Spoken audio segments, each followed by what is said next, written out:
When most people think of punk rock, they think of crazy, energetic, bashing our heads in each other, blood. But a lot of punks, when they think about us, bands, I think we all can agree on this, we all think of NOFX. Oh my god, just think NOFX. Punk who carried wit, intelligence, and independence. They were a comfortable music influence formed in 1983 in Los Angeles, California. NoFX would go to become one of the most successful independent punk bands in history, selling millions of records worldwide without even signing to a major label. And in doing this, so they carved the path countless other bands who wanted to maintain artist freedoms and gains with razor sharp edges, lyrics, Saturday humor, and relentless touring schedules that transformed them from a small high school project to a global phenomenon. All the DIY aesthetics, the careers of the story of the group of misfit kids from Los Angeles took their chaotic injections in it with humor, intelligence, and create a legacy that would influence generations of music and fans alike. I'm the Punk Rock School. Thank you for clicking on this video. I'm the Punk Rock School, and this is the story of NoFX. NoFX, the 40 years bootleg documentary. Yeah. The story of NoFX begins in the early 1980s at Fairfax High School when two friends, Mike Burnt, better known as Fat Mike, and Eric Melvin,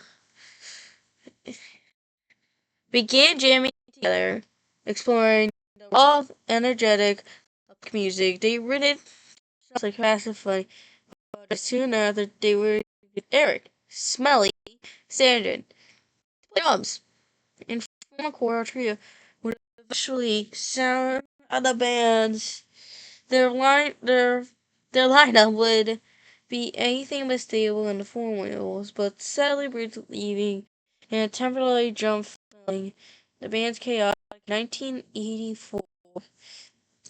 They recorded the first demo, Thermal Child, one of the most rarest vinyls of all time ever. If you, most opinion, if you want to get it, this is actually, my opinion, Thermal Child, I would say, is one of the most rarest things of all time.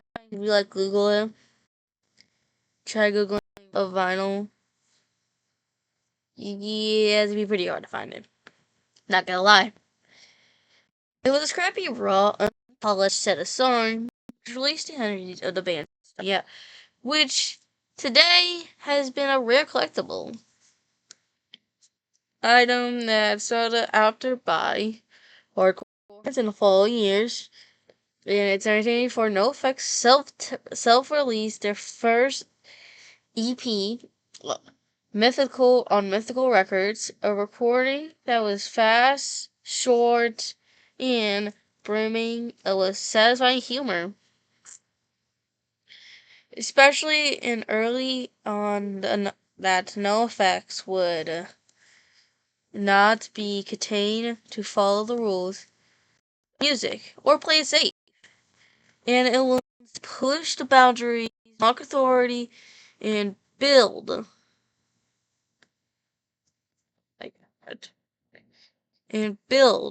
the code contact which demoted who appreciated and honesty and equality.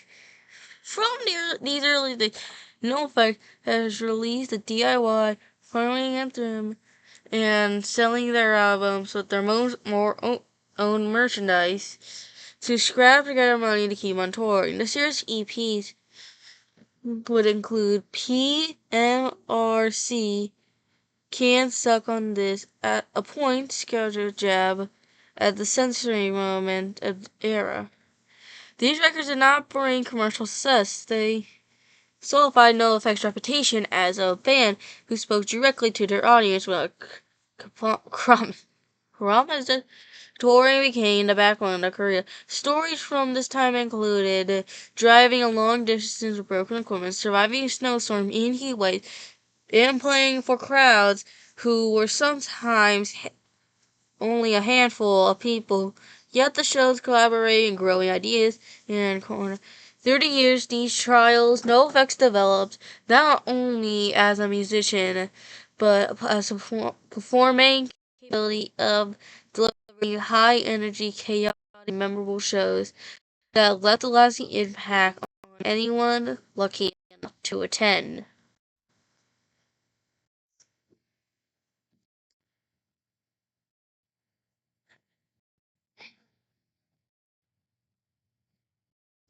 In their first album, Soundtrack, by 1980s, NoFX moved from beyond the rock chaotic of their first album to an EP bringing their sound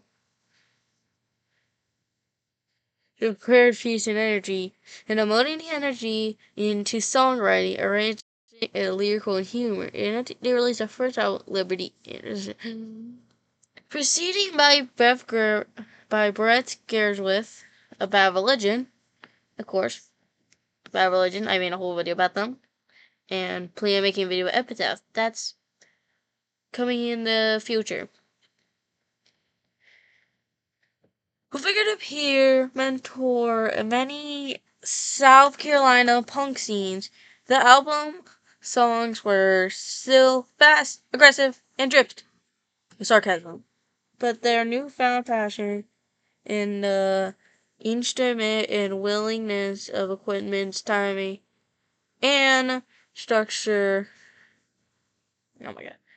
And horns hint and evolution in their following is in 1989 SMM Airlines showcased a further growth in a medial humor and a sharp literature with society, youth, and so in 1991 they released Ribble.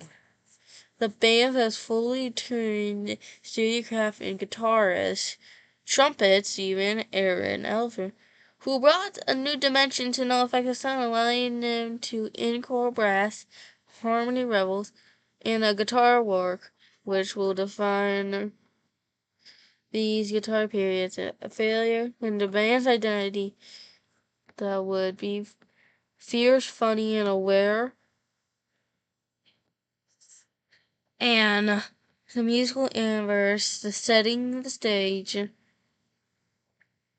would, and of course, break out of the border punk. Oh my goodness. And the border punks. That's it. The early 90s, and then their breakthrough. 1990s, they, NoFX was submitted themselves as a silhouette of the southern the California punk scene. A time when punk was breaking Green Day and Offspring. Albums like White Trash, Two Heaves, and A Bean showcase the band's ability to be social awareness with the punkers. And, of course, an intelligent and irritable elect. They found the founder of FWC, Fat Rat Chorus. I would say Fat Rat Chorus is the second biggest. I would say of all the punk labels, I would say Fat Rat Chorus is the biggest out of all of them. Not the biggest, second biggest. I can't say the biggest because then I was putting Epitaph down. And, yep. But getting back on the topic here, I really need to stop getting up really off the topic. This piano moment was proving that NOFX work would emerge punk bands helping define the West Coast sound and anything that would domain the underground years touring the cruel NOFX identity. They relentlessly scheduled the tour North America and Europe, informing in all ages venues, skate parks, small clubs, often without a hotel or tour bus.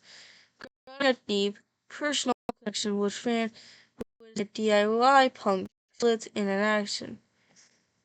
Oh my god. And this was the environment of NOFX repetition, high energy, chaotic, and an unpredictable live show began to grow. With the stories, I think, and Fat Mike becoming a legend to become fans, musicians, create an aura around the band that only grew decades of projects. And now, I think it's time to talk about, hey, we need to talk about something. I would say, the staple of punk rock. I would say, okay, hold on. Staple of punk rock. The staple punk rock is punk and Drublic. And it's not because, it's, in my opinion, all the bands that have played, I would say punk and Drublic is the biggest out of all of them. Like, I think even like NoFX Keen even like admitted themselves, punk and Drublic is the greatest one of not if not the greatest punk album of all time. Sorry, Suffer. I would say Suffer created the punk 90 punk scene, but I would say Punk and Drublic boosted a lot. But this year, 1994, marked a turning point not for NoFX, for its punk music worldwide. They released their fifth studio album, Punk and Drublic, a record that had many bands. This album captured the essence of NoFX, razor sharp humor into poetry and melodies, catching without alone being generation fan songs like Don't Call Me White and Let On Me On and Leave It Alone. Da, da, da, da. Challenge listeners to identify privilege, social comfort, through both wits and bitter cruelty. Defying a little tradition radio play, people promoting punk and Drublic is an opportunity in a commercial success, even being certified gold in the U.S. That's crazy for a punk band. Because, I mean, in 1994, in my opinion, is the greatest year for punk. That's not even a joke. 1994 is the greatest year for punk. We got, first off, you got Dookie. Then you got Smash releasing back to back. And then you got Punk and Drublic, which when people think of punk, they, 1994, they first thought they say, oh, uh, Dookie or Smash. And I say, Smash? I'm not a huge Green Day guy. I've never actually have been a huge Green Day guy. Hey, I respect the guys. I listen to their music. Like Dookie, but compared to Smash and Punk Drublic, I would say Punk Drublic's the best one out of all of them. I love Lino. I listen. One time I couldn't really sleep, so I could listen to a lot of old, in my opinion. I'm not gonna lie, those are actually really good. I actually know what it is. Little Weird, and of course, often the Fat Mike is horizontally universal. Human disputes, and the band pushed itself to highlight a creative that NOFX would provide for the rest of their careers. Following says upon the Drublic, NOFX was the most guiding influential tours of their career, alongside performing at Warped Tour. Oh my god, it's like I just made a video about Warped Tour. I am definitely not gonna promote it at the end of this video, and definitely as soon as you guys, as soon as you guys get done watching this video, watch the Warped Tour video. Trust me, watch the Warped Tour video. It's really good. Mm.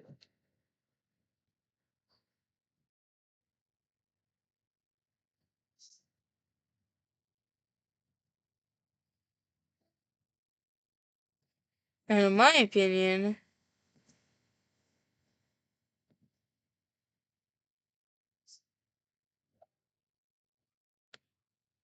and hey, maybe it's just me, or hey, that video was actually really good. And hey, I say just watch the Warped Tour video while you're at it. In Europe, festivals became simply because not the music, but for the bands who interact with unpredictable stages and senses, anything could happen during a set. From the crowd surfing, the mid-song, sponsored acoustic version performances. NOFX became live experts of both chaotic and imperfect humor and social communication. In the pure punk music, it was few bands that could repair brought to the bands this era of story and storytelling. Last minute show cancellations, tighten up bands between group members, and all band's identity. One was committed to authentic touring acts, forever in a feeling who sponsored directly rather than through commercial interface. And we're gonna talk about we now talk about in the mid-19s, explaining sound, heavy petting soon, and so long, and thank you for all the shoes. Fully enormous underground success of punk and Drublic, NOFX entered the mid-1990s with the move in evolving sounds, thunder roots, and frequent habits that they beloved fans. In 1996, they releasing heavy petting and album that showcased not the band membership and willingness, and they pushed up boundaries of dark humor and binge ofteness, and of course, social tendency that wrapped the rhythm and the achievements and the same commercial peak as punk and Drublic. And heavy petting suit was widely immersed boldness. Just just a few years later, 1997, so long to think about she was arrived with clever nods to the fans' courtroom and show shoes on stage during tour stops, and hiding, referring to the band's love for comedic interest and the albums they played in a wave of the ska, hardcore, and melodies addressing topics like aging, culture, and delivering trademark wits. Counter NOFX discuss these albums with Fat Mike in memory of highlighted their rap. Oh my god. Not the past successes, but rather their ability to think loud and sometimes boring raw pop. This period of NOFX was raw, road version, non-stop. They highlighted their minor joy and thriving. They played cities and only they hold them DIY place in the last minute hotel room and they're not the red division. In 2000, the might be one of the best album. I would say, as I said, Punk Drublic is really good. The War in Arizona is my favorite of all time. That's not a joke. That is all the albums I listen to. Like, let's say, there's a few albums I really do like. I would say No Control. I really do like from Religion. The War in Arizona. This album is my favorite album of all time. I do not care what people say. I don't care. You can bring up Punk and Joe, but you can bring up Linonia. If I had to listen to one album for my life, this would be the album. You can all fight me in the comments over that. I'm gonna stick to that. Try. Fight me in the comments. I'm gonna separate out church and skate. Bum, bum, bum, bum, bum, bum, bum. Now, New Millennium was done. NoFX found himself in a crossroad of punk rock explosion into the mainstream.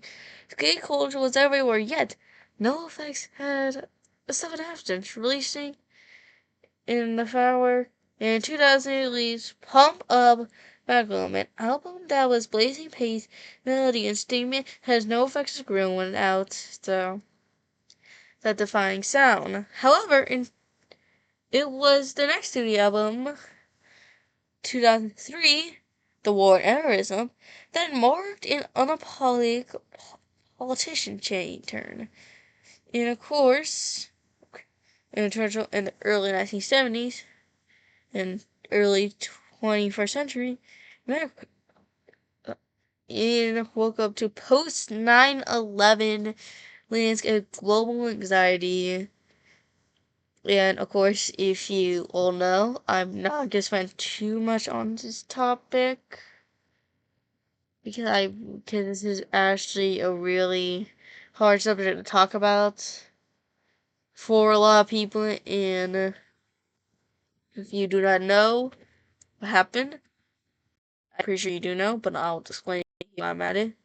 9/11, the World Trade Centers got hit,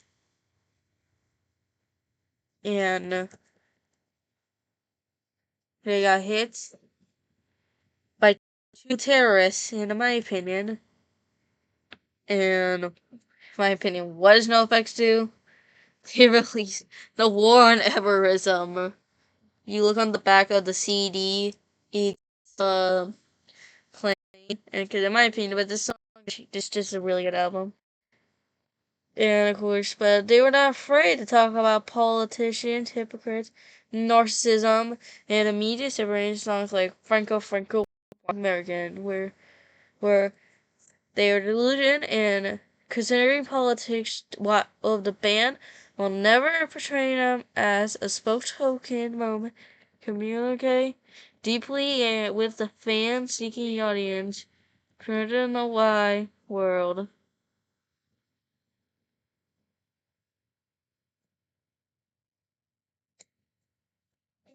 Yeah, this is to be a video. And why am I? And of course, the king of through the bands or the profile, the oh wait, hold on. In 2006, they released for Wolves and Wolves. Clothing continues the tragedy. But, and of course, in proving effects, taking them seriously, themselves, humor, and let's see, they are Rancid punk worker. And of course, Los Angeles and Japan scene, yeah. And if you actually have ever seen Wolves and Wolves, It's a good album, not gonna lie. But Wolves and Wolves Clothing. If you've ever listened to Singing Triple on Triple Rock's music video, I swear. Singing Double on the Triple Rock, we're slowly watching Patty talk, and a dress getting on the top of... That's a really religious song. But hey, I'm not telling you to listen to it. Never chose a hippie. I'm probably gonna talk about that later. And of course, Europe and Japan live rented within their van covered masses part of Warp Tour. Don't forget, if you do not watch the Warp Tour video, I'm gonna do nothing.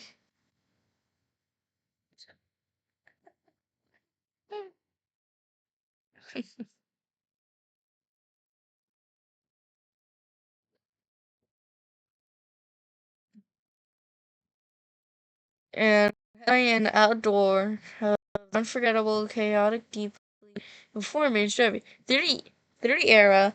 NOFX performed other artists' drives. Their independent label, Fat Records, sponsored Remarkable Rosters, punk melodies, hardcore bands. NoFX influence far on their own stage. Bands like Wagwagon, No Use for a Name, rest in peace, Tony. I forgot his name. Rest in peace. Oh my god. I need to actually remember stuff.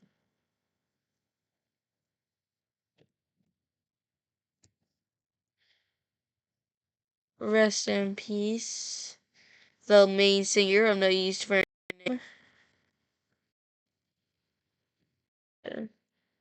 Oh, my guy's name, Tony Sly. Rest in peace, Tony Sly. May rest in heaven. And for many effects has benefited the system and over again. In later years, Coaster. This one. Coaster. Stuff did effort, single album, double album, and continue to evolve. And in my opinion, this was the worst decade for NoFX. Yes, we did get Coaster. Yes, but in my opinion, this is with NoFX. And in my opinion, hey, they never slowed it down, and that's what I'm proud for. That's why I am a proud punk, and I'm making a video on NoFX. And in my opinion, they never really, slowed down and, stopped making music in general. Except for when 2024 happened, when they retire. But, in my opinion, if you're going to buy CDs, I would buy only Coaster from, if you want you want an album from each era, I would kind of avoid some of these. These aren't the best. But NoFX was a veteran in the punk scene rather than a return. They continue writing themselves in 2009 there was Coaster. That felt more reflected on their past, embracing the punk's unpredictable future. Bands didn't shy away from using textures and blistering the punk scene. In their journey die out. Self-Asylum in 2012 and First Stitch Effects in 2016. The bleeding in rhymes and energy, early work by the music maturity has liked aging and questioning the punk's identity. NoFX, a signature humor, a combined longtime fan and discovering the band's festival appearance. It's when they released single album, considering fully usually release double albums. I don't want this video to be like an hour long, so I don't really want to talk about this. But they were kind of double album release, they didn't really change anything. Those were kind of like mid albums. I never liked them. And Post 2018, they went on stage on Tragic Route of 91 Harvard. Los Angeles Backlash Festival's canceled and Punk. What am I talking about? NOFX long career after the humor collided. Punk sentiment. Fat Mike issued a public apology. Okay, in 2024, after the farewell, Eric Mellon filed a lawsuit against Fat Mike allegations of financial misconduct. But basically, that's why I'm probably not gonna get a reunion tour. I was praying for that reunion tour, but some son of a gun wanted to be an asshole, in my opinion.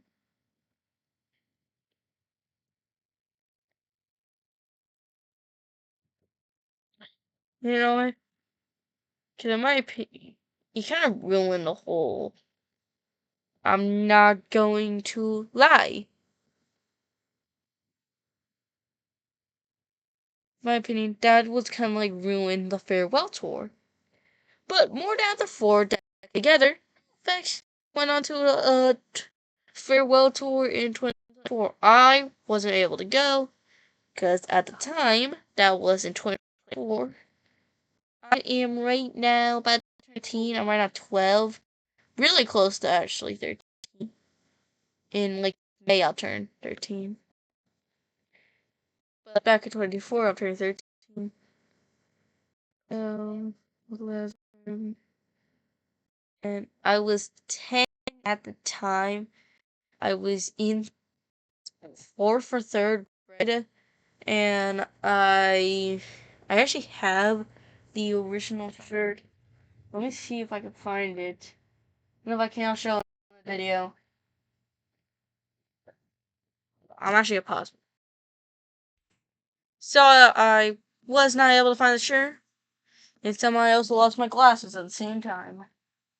I swear, I need to stop. Stop. But they shaped their careers into arenas, and their final official concert was held in San Bernardino, California. Brought together thousands of fans, fellow musicians, and family who gathered independent humor, hard punk rock, farewell the ship. And while we're at it, they also got to see NOFX one last time. And speaking of this, I'm calling this the bootleg documentary for actually good reason. If you actually, a lot of people might ask, hey, why?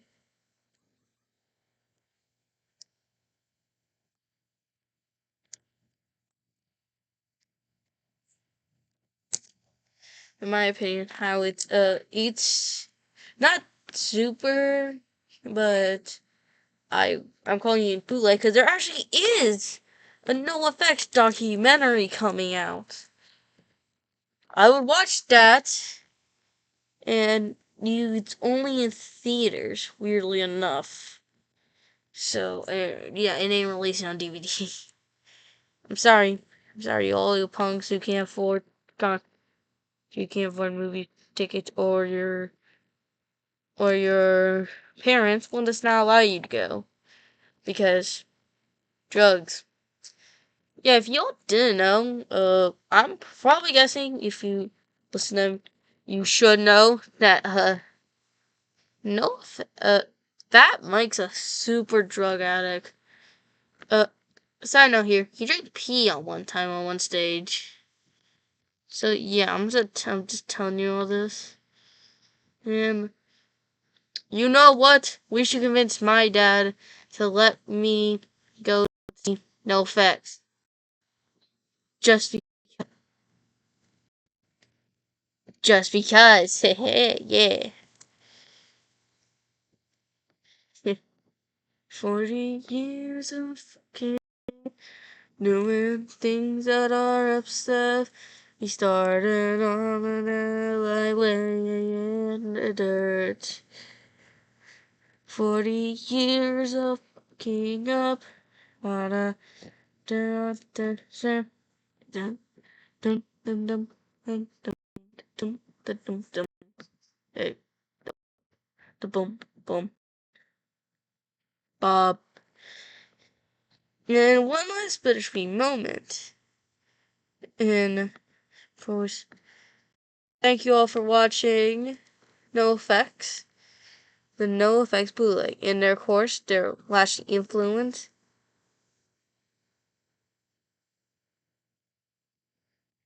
Yeah, NOFX is a story about music, about doing away. No matter the roles didn't play the game, somehow didn't. Even the band Impact disappeared. It was a band who picked up a guitar and every decided it's just like NOFX always did. Thank you for watching this video. Like and subscribe. Watch the Warped Tour video. And thank you for watching this. Watch 40 Years of King Up. Thank you. It's been a pleasure.